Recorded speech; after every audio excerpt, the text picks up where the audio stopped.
दोस्तों, आज की कहानी है ननद रानी। आप मेरे और मेरी सासू माँ के रिश्ते बिगाड़ कर क्या हासिल करोगी।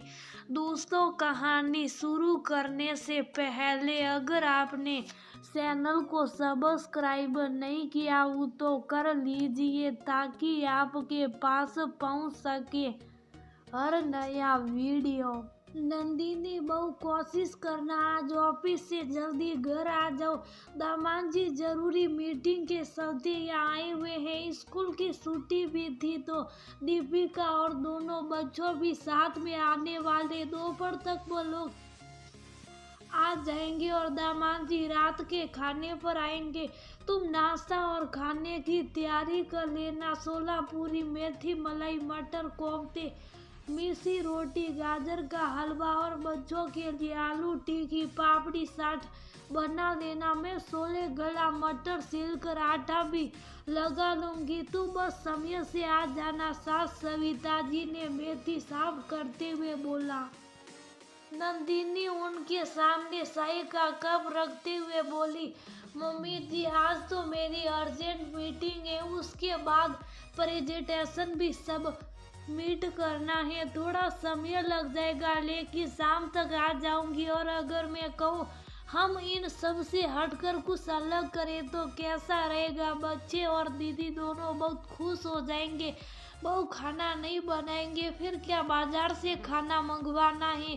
दामाद जी कहीं नाराज हो गए तो ना बेटा, तुम तो परंपरागत खाना ही बना लो। मम्मी जी आप थोड़ा भरोसा रखिए, मैं सब संभाल लूंगी। बस आप कुछ भी मत करना। बोल अपना लैपटॉप बैग और गाड़ी की चाबी उठा। ऑफिस निकल गई। शाम से पहले दीपिका और बच्चे पिंकी सिंह को घर पहुंच गए। सविता ने प्यार मठरी, शाही मठरी और चॉकलेट मिल्क शेक तैयार कर रखा था। चाय पीते पीते दीपिका बोली, माँ ये सब क्या है। जब आपको और भाभी को पता था कि मैं आ रही हूँ फिर वो यहाँ क्यों नहीं है। मजा ले, मेरी एक भी ननद घर आ रही हो और मैं घर से बाहर कदम रख दूं। मेरी सास सारा घर सर पर उठा लेती है, चाहे कितनी मजबूरी क्यों ना हो।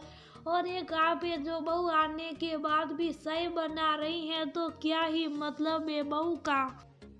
दीपिका बेटा, उसकी जरूरी मीटिंग थी, अभी फोन आया था, बस निकल ही गई है, रास्ते में है, आ रही है। तुझे कुछ और खाने का मन है तो मुझे बता, टेंशन क्यों लेती है, मैं हूँ ना। सविता जी बड़े प्यार से अपनी बेटी से बोली। माँ बड़ी भोली हो, आपको समझ में क्यों नहीं आता। नंदिनी ऑफिस के नाम पर घर के कामों से काम चोरी कर रही है। अभी से ये हाल है, आगे देखना किसी मेहमान को घर में नहीं घुसने देगी, क्योंकि घर में मेहमान आने से काम जो बढ़ जाता है। और ये ऑफिस जाने वाली औरतें हैं, कुछ करना नहीं चाहती, इन्हें अपनी पार्टियों से ही फुर्सत नहीं होती, तो ये रिश्ते नाते क्या निभाएगी। मैं इस घर की बेटी हूँ, उसकी बड़ी ननद हूँ, उसे जरा भी नहीं लगा ननद नंदोई आने वाले तो एक दिन की छुट्टी ले लेती,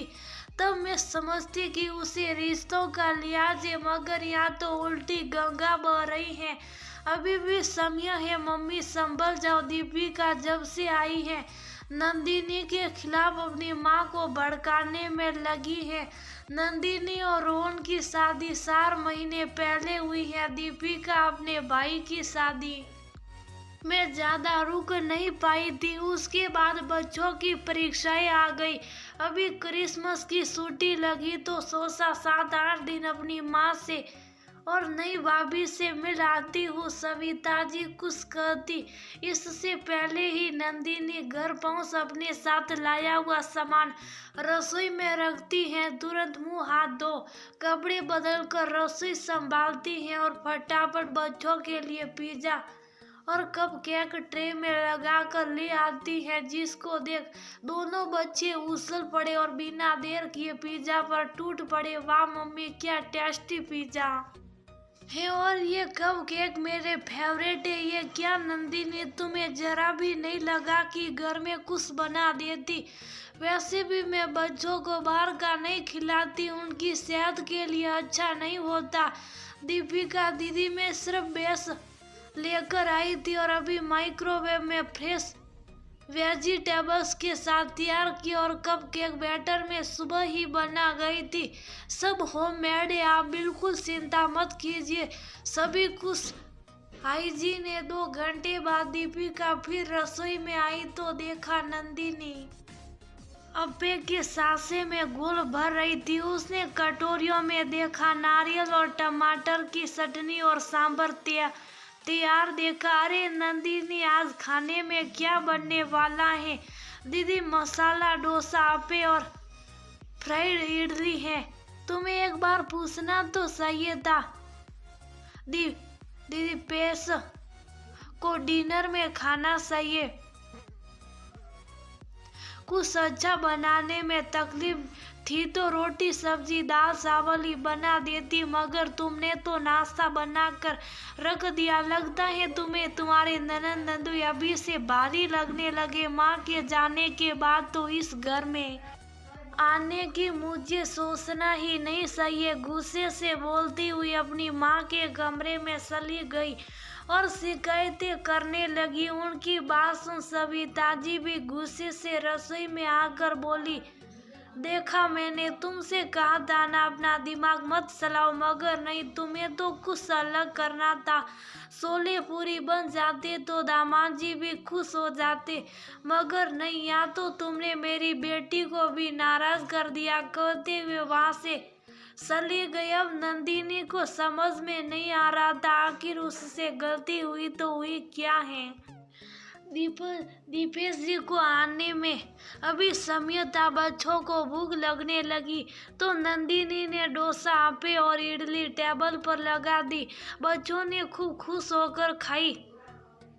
दीपिका को अभी भी सहन नहीं था। इतना कुछ बोलने के बावजूद भी बोली, बताओ हमारी नंदों के हिसाब से घर में खाना बनता है। मजाल है कि हम अपने मन में कुछ कर पाए। जब भी आती हैं सासू माँ और मेरे बीच खटास पैदा करके ही जाती हैं। सुबह से लेकर शाम तक नौकरों की तरह लगी रहती हूँ, फिर कभी भी 2 बोल तारीफ के नहीं बोलती। और यह मेरा आना इतना बुरा लग रहा है कि खाने के समय नाश्ता बना कर रख दिया है। मम्मी आप मेरी मानो तो एक काम करो, बाहर से खाना ऑर्डर कर दो, वरना दीपेश घर जाकर सासू माँ को बोलेंगे तो सासू माँ मेरी खाल खींच देगी कि दामाद को 2 रोटी खिलाने की ताकत नहीं है आप लोगों में।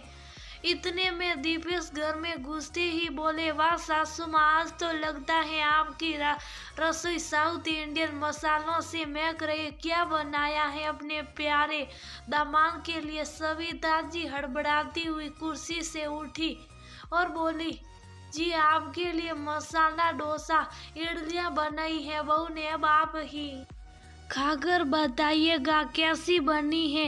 नंदिनी फटाफट गर्मा गर्म मसाला डोसा उत्पम अप्पे फ्राइड इडली सब कुछ टेबल पर लगा देती हैं। खाते ही दीपेश तारीफ कर बोले, वाह मम्मी जी, आपके हाथ के खाने का तो मुहूर्त था ही। भाभी के हाथ का साउथ इंडियन फूड खाकर दीवाना हो गया हूँ। अब जब भी मैं यहाँ आऊँगा मुझे यही खाना परोसिएगा। और दीपिका तुम कुछ सीखो अपनी भाभी से, वरना वही रोटी सब्जी बनाती रहती हो। अब इतने दिन रहोगी, सीख कर आना। बोल खाने में व्यस्त हो गए। अपने पति की बात सुन दीपिका का सर दर्द से फटा जा रहा था। वह तो सोच रही थी कि दीपेश को खाना बिल्कुल पसंद नहीं आएगा, क्योंकि उनके नखरे भी कौन से कम थे, मगर यहाँ तो तारीफों के फूल बांधे जा रहे थे। अब उसे लग रहा था कि नंदिनी के सामने उसकी बात भी झूठी पड़ गई है और साथ में अब उसी से खाना बनाना भी सीखना था। दीपेश के वापस लौट जाने के बाद नंदिनी बोली, दीदी चलिए चलकर खाना खाते हैं। मैं आपके लिए स्पेशल करारा डोसा बनाकर लाती हूँ। मेरी तबीयत ठीक नहीं है, मुझे नहीं खाना ये खाना। तुम ही खाओ, गुस्से से बोल वहां से चली गई। तब सास सविता जी बात संभालते हुए बोली, नंदिनी तू इसकी बात का बुरा मत मानना। इसकी 3 ननदें इसके किसी काम से खुश नहीं होती, दिन रात लट्टू की तरह नाचती है। इसके मुंह पर बुराइयां भर भर कर करके जाती हैं, यहाँ तक कि सास बहू में इतनी तू मैं होती हैं कि सास महीने भर से बात नहीं करती। मुझे लगता है खुद ननद बनकर सारे बदले तुझसे लेना चाहती है। मैं अपनी तरफ से उसे समझाने की कोशिश करूंगी, मगर बेटा आज मेरे कहने पर उससे माफी मांग ले। जानती हूँ गलत है, फिर भी मेरे कहने पर मम्मी जी आप चिंता मत कीजिए, मैं सब संभाल लूंगी। आश्वासन देती हैं। खाने की प्लेट लगा नंदिनी दीपिका के कमरे में आई और बोली, दीदी मैं आपसे छोटी हूँ, इस बार आप मुझे माफ कर दीजिए। और ये देखिए और डोसा कैसा बना, जरा खाकर तो बताइए।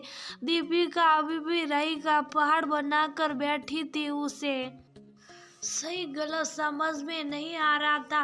तब नंदिनी बोली, दीदी माना आपकी ननद आपको बहुत परेशान करती है, मगर आप कम से कम अपने आप रिश्तों में सुधार तो कर सकती हैं, तारीफ ना सही बुराई ना करके। और फिर आपको क्या मिलेगा, मेरे और मम्मी जी के बीच के सबूत बिगाड़ कर। दीपिका दीदी इतनी छोटी सी जिंदगी है, उसमें भी हम एक दूसरे से रूठ कर शिकायतें कर बिता देते हैं। अगर थोड़ा सा बदलाव किया जाए तो इसी जीवन में कितनी मधुरता और प्यार हम पा सकते हैं, और फिर एक दूसरे की भावनाओं का सम्मान करके तो दुगना सम्मान मिलता है। इस बार मुझसे गलती हुई, जो मैंने अपनी तरफ से अच्छा करने की सोचा। आगे से जो भी आप और मम्मी जी कहेगी मैं वही करूँगी, कभी भी अपना दिमाग नहीं लगाऊंगी। बोलते हुए कमरे से जाने लगी। रुको नंदिनी, पता नहीं क्यों अहंकार में मैं तुम्हारी खुशियाँ नहीं देख पा रही थी। तुम मुझसे उम्र में छोटी हो, मगर समझदारी में बहुत बड़ी। तुम्हें बिगड़ी बात बनाना बहुत अच्छे से आता, इतना तो मैं समझ ही गई हूँ। तुम सच में तारीफ के काबिल हो। तुमने तो अपनी तरफ से बेस्ट करने का ही सोचा। देखो तुम्हारे जीजाजी कितना खुश होकर गए, और बच्चे उनकी तो डिमांड ही बढ़ गई कि मम्मी कल हमें क्या बनाकर खिलाने वाली हो। एक मैं हूँ जो अपनी परेशानियाँ लेकर बैठी हूँ, और जो मेरी नंदे मेरे साथ करती हैं वही मैं तुम्हारे साथ करने का सोच रही थी। तो दीदी जी से जो करना करने देते, हम अपना आज एंजॉय करना क्यों छोड़े। डोसे का एक टुकड़ा तोल दीपिका के मुंह में डालते हुए बोली, सही का एक टुकड़ा। दीपिका ने भी अपनी भाभी नंदिनी के मुंह में खिलाते हुए बोला, और दोनों इडली डोसा उत्पम अप्पे सांभर चटनी में लगाकर खाने में व्यस्त हो गई। दोनों ननद भाभी को इस तरह एक ही थाली में खाता देख सविता जी के कलेजे पर ठंडक पड़ गई। चलो बिगड़ी बात आज के आज ही सुलझ गई।